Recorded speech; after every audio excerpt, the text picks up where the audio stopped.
পাড়ার সমাধান প্রকল্পের অধীনে ব্লকের বিভিন্ন প্রকল্পের যে কাজ চলছে তার গুণগত মান অত্যন্ত নিম্নমানের। বাংলা আবাস যোজনা প্রকল্পের ক্ষেত্রে অভিযোগ থাকা সত্ত্বেও অনেক ক্ষেত্রে পাকা ছাদযুক্ত বাড়ির মালিকগণ ঘর নির্মাণের অর্থ পেয়েছে সহ মোট 5 দফা দাবির ভিত্তিতে স্মারকলিপি হেমতাবাদ বিডিওর কাছে তুলে দিল হেমতাবাদ ব্লক কংগ্রেস। মঙ্গলবার দুপুরে হেমতাবাদ ব্লক কংগ্রেসের সভাপতি নাজিমউদ্দিন তালুকদারের নেতৃত্বে কংগ্রেস কর্মীরা বেশ কিছু সময় বিডিও অফিসের বাইরে বিক্ষোভ দেখানোর পর 5 দফা দাবির ভিত্তিতে স্মারকলিপি বিডিও বিশ্বজিৎ দত্তের হাতে তুলে দেয় কংগ্রেস নেতৃত্ব।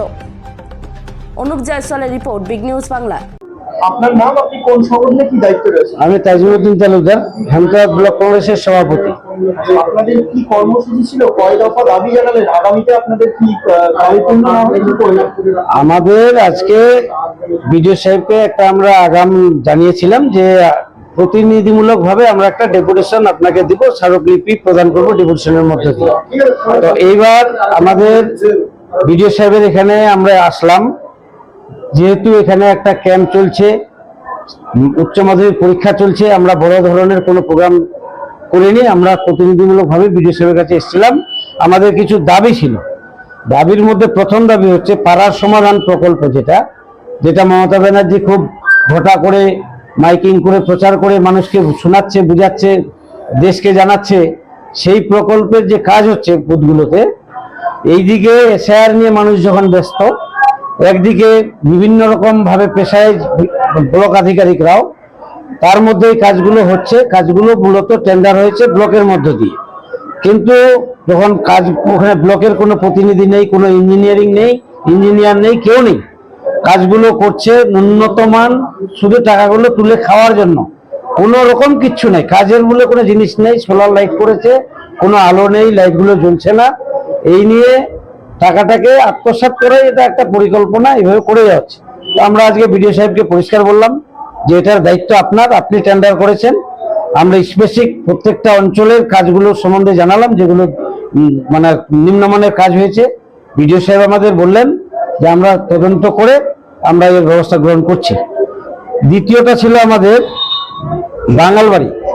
বাঙালবাড়ি স্বাস্থ্যকেন্দ্র, যেটা ব্রিটিশ আমল থেকে স্বাস্থ্যকেন্দ্র।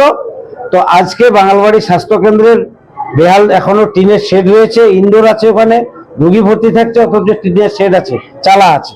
তো এটার জন্য আমরা বিডিও সাহেবকে বললাম যে আপনি এটার দ্রুত ব্যবস্থা করেন, এটা যেন ভালোভাবে হয়।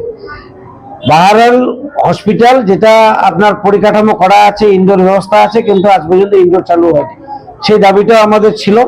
তার সঙ্গে হেমতাবাদ হসপিটালে পরিকাঠামো সব ঠিক আছে, ডাক্তার নেই, আমরা সবাই ভুক্তভোগী।